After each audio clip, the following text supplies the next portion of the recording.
Hi hello welcome to N9 media.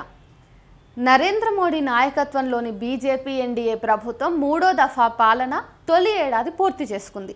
Jawaharlal Nehru తర్వాత ఒకే ప్రధాని వరుసగా 3 సార్లు ఎన్నిక కావటం అసాధారణమని ముందు నుంచి మోత మోగిస్తూనే ఉన్నారు.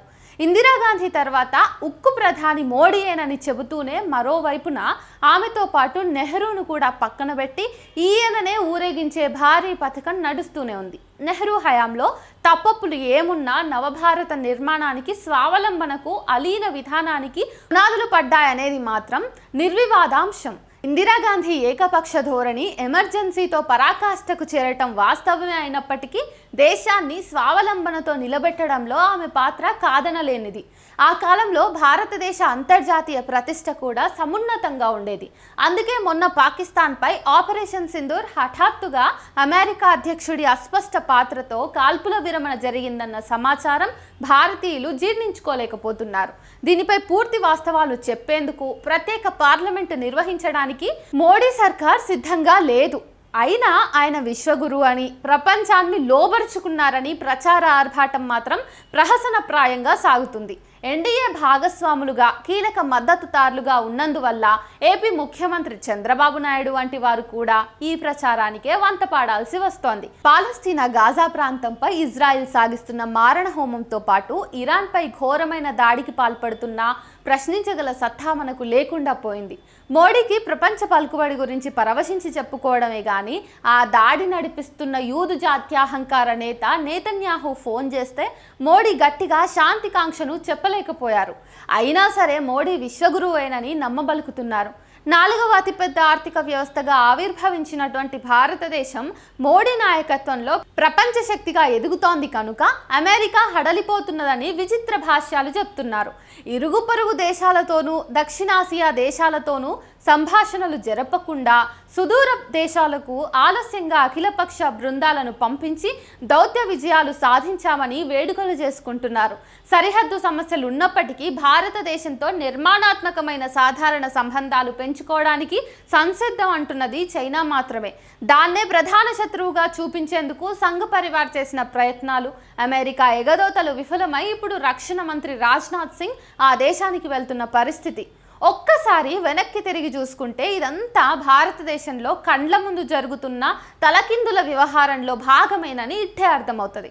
భారతదేశ జీడిపి ఎప్పుడో 2025 నుంచి 26 తర్వాత జపాన్ కన్నా అతి కొద్దిగా పెరుగుదల చూపించే అవకాశం ఉంది అని IMF చెప్పింది కనుక ముందే కూసిన కోయిలల్లా ఇప్పటి నుంచే సంబరాలు హాస్యాస్పదంగా కనిపిస్తున్నాయి. భారతదేశంలో బడా మీడియా మోడియాగా లేదంటే గోడీ మీడియాగా మారిపోయి భజన కీర్తనలు ఆలపించడం అలవాటైంది. కానీ ఈ మూడో దఫా ముచ్చటలో దాని తీరు మరీ తమాషాగా ఉంది. 2024 లోక్సభ ఎన్నికల్లో 400 సీట్ల హడావిడి కుప్పగూలి మోడీ మైనారిటీలో పడిపోయారనే వాస్తవాన్ని ఇప్పటికీ ఈ మీడియా జీర్ణించుకోలేకపోతుంది. అందుకే అక్కడి నుంచే నరుక్కుని రావాలన్నట్టుగా ఇప్పుడు ప్రచారాలను ఎత్తుకున్నది. ఉదాహరణకు ఇండియన్ ఎక్స్ప్రెస్ పత్రిక మొన్న మొదటి పేజీలో మోడీ 3.0 ప్రభుత్వం పరిస్థితులకు తగినట్టు మారిందని ముందుకు పోతోందని బాక్స్ కథనాన్ని ప్రచురించింది. బీజేపీ దేశంలో పునఃశక్తివంతం కావటం, మరింతగా నిలదొక్కుకోవటం జరుగుతుందంటూ ఆ కథనం మొదలైంది. 2024 ఎన్నికల్లో మోడీ మొదటిసారిగా మిశ్రమ ప్రభుత్వ నేతగా ముందుకొచ్చారట. వాస్తవానికి బీజేపీకి మాత్రమే మెజారిటీ ఉన్నప్పటికీ గత 2 సార్లు కూడా ఆయన ఇతర పార్టీల భాగస్వామ్యంతోనే అధికారంలోకి వచ్చారు. మెజారిటీ రాకపోవటం వల్ల మరింత ఏకాభిప్రాయపూర్వకమైన సంప్రదింపుల ప్రక్రియతో పాలించవలసిన ఆవశ్యకత ఏర్పడిందని ఈ కథనం చెబుతోంది. ఎన్డీఏలో విభిన్న భాగస్వామ్య పక్షాల ప్రయోజనాలకు చోటు కల్పించేందుకు ఒక కొత్త రాజకీయ ప్రక్రియను రూపొందించుకోవాల్సి వచ్చిందట. అయితే స్వల్పకాలంలోనే రాష్ట్రాల శాసనసభల ఎన్నికల్లో విజయాలు సాధించడం ద్వారా బీజేపీ తన ఆధిపత్యాన్ని తిరిగి నెలకొల్పుకోగలిగిందని ఈ పత్రికతో సహా దాదాపు అన్ని జాతీయ పత్రికల్లోనూ ఒకే తరహా వాదన ముందుకు తీసుకురావడం వ్యూహాత్మక ప్రచారాయుధంగా స్పష్టమవుతోంది. 2014 లోక్సభ ఎన్నికల్లో మెజారిటీ కోల్పోయాక శాసనసభల ఫలితాలతో మళ్ళీ పుంజుకోగలిగిందని, పోయింది రాబట్టుకోగలిగిందని ఇవి చెప్తున్నాయి. కానీ తీసుకున్న కొలబద్దలు వేరుగా ఉన్నాయి. హర్యానాలో లోక్సభకు సగం అంటే 5 స్థానాలు మాత్రమే తెచ్చుకోగా శాసనసభలో 90కి 48 తెచ్చుకోవటం గొప్పగా చూపిస్తున్నారు. అయితే ఇక్కడ ఓట్ల శాతం మాత్రం గత శాసనసభ ఎన్నికలతో పోలుస్తున్నారు. ఇదే తరహాలో మహారాష్ట్ర, ఢిల్లీ, ఒడిశా శాసనసభల విజయాలను కూడా చూపిస్తున్నారు. ఈ రాష్ట్రాల్లో చాలా చోట్ల కాంగ్రెస్ ఇతర లౌకిక పార్టీలు సర్దుబాట్లు చేసుకోకపోవడంతో ఓట్ల చీలిక వల్ల బీజేపీ గెలవగలిగింది. అలా చూస్తే ఓట్ల శాతంలో పెద్ద తేడా ఉండదు కనుక గత శాసనసభతో పోల్చి లెక్కలు చూపిస్తా ఉన్నారు. ఆఖరికి బీజేపీ ఓడిపోయిన జమ్మూ కాశ్మీర్లో కూడా ఓట్ల శాతం పెరుగుదలను పెంచి చూపిస్తున్నది ఈ మీడియా. జార్ఖండ్లో ఓడిపోవటమే కాక 2024తో పోలిస్తే 14% ఓట్లు తగ్గాయి. కానీ గత శాసనసభతో పోల్చి 0.19% మాత్రమే తగ్గినట్టుగా చెప్తోంది. మొత్తం మీద చూస్తే జార్ఖండ్ మినహా మిగిలిన అన్ని చోట్ల బీజేపీ కోలుకుంటుందని చెప్పడం ఈ విశ్లేషకుల వ్యూహం.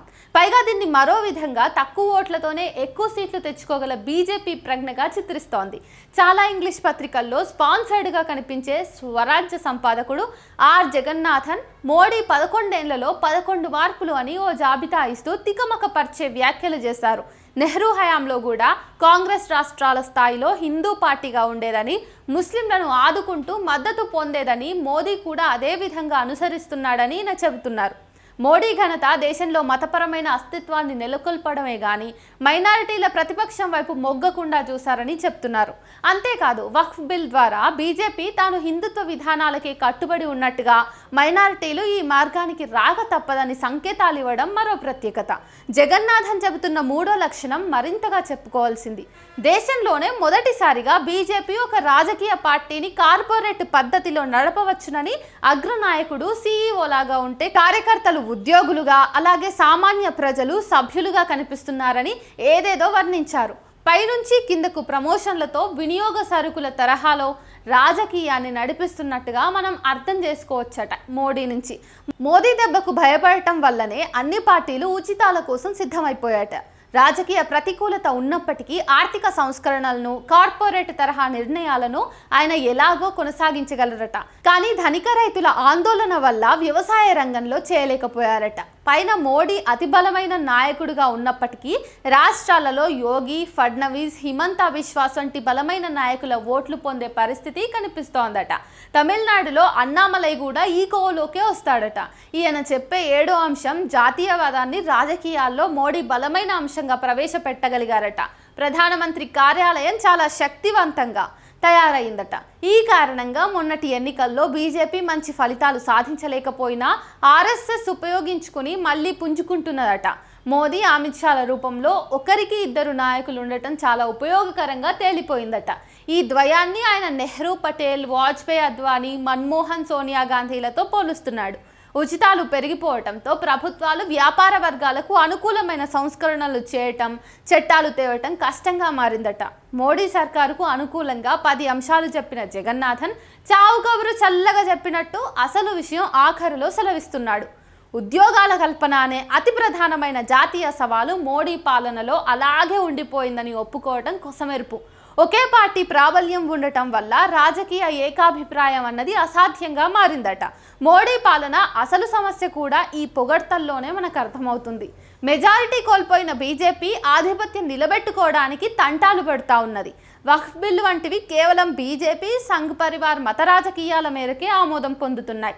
ఒకే దేశం ఒకే ఎన్నిక లాంటి విధానాలు ప్రాంతీయ పార్టీలకు పెద్ద సవాళ్లుగా పరిణమిస్తున్నాయి. ఇతరులపై ఆధారపడినప్పటికీ సంఘ్ పరివార్ ఒత్తిడితో బీజేపీ నాయకత్వం తన సొంత భావజాలాన్ని, రాజకీయ ప్రాధాన్యతలను దేశంపై రుద్దుతున్నదని పైరాతల్లోనే స్పష్టమవుతోంది. కింద పడి లేచి ఇదో విన్యాసం అన్న చందంగా వందిమాగధులు చెప్పిన అంశాలన్నీ వాస్తవంగా మోడీ సర్కారు ఇరకాటానికి అద్దం పడుతున్నాయి. లౌకిక ప్రతిపక్షాలు ఏకమైతే ఎక్కడ ముప్పు వస్తుందో అన్న భయంతోనే అంత అనుకూలంగా మార్చివేయటంలో మోడీ ఘనతగా చాటుకుంటున్నారు. కానీ త్వరలో జరిగే బీహార్ శాసనసభ ఎన్నికలతో సహా రాజకీయ సవాళ్లు, ప్రజల పోరాటాలు బీజేపీని వెన్నాడుతున్నాయి. వరుసగా వస్తున్న అంతర్జాతీయ కుదుపులు, ఆర్థిక సవాళ్లు కూడా కొనసాగుతున్నాయి. ఒక్క ఏడాదికే ఇలా ఉంటే మిగిలిన కాలం ఎలా ఉంటుందనేది చూడవలసిందే. పైగా ఈ ఎదురు దెబ్బల తర్వాత సంఘ్ పరివార్ కూడా కేవలం మోడీకే అన్నీ వదిలివేయకుండా తన జోక్యం పెంచడం చూస్తున్నదే. జేపీ నడ్డా స్థానంలో నూతన అధ్యక్షుని ఎన్నిక పూర్తిగా తమకే వదిలివేయవలసిందని ఆర్ఎస్ఎస్ ఆదేశించిందట. అనూహ్యమైన ఎంపిక జరిగినా ఆశ్చర్యం లేదని కీలక వ్యక్తులే చెబుతున్నారు. ఇంతగా ప్రేరేపించబడిన మతైక జాతీయవాద ధోరణులు కూడా ప్రభావం చూపిస్తాయి. ఇటీవల మోడీ పిలుపునిచ్చిన శాశ్వత యుద్ధ సిద్ధాంతం కూడా ఆందోళనకరంగా మారుతోంది. అందుకే ప్రజాస్వామిక శక్తులు మరింత అప్రమత్తంగా ఉండక తప్పదు. రాజకీయ అవసరాల కోసం మోడీకి వంత పాడుతున్న వారు కూడా అందుకు తగు మూల్యం చెల్లించవలసి వస్తోంది.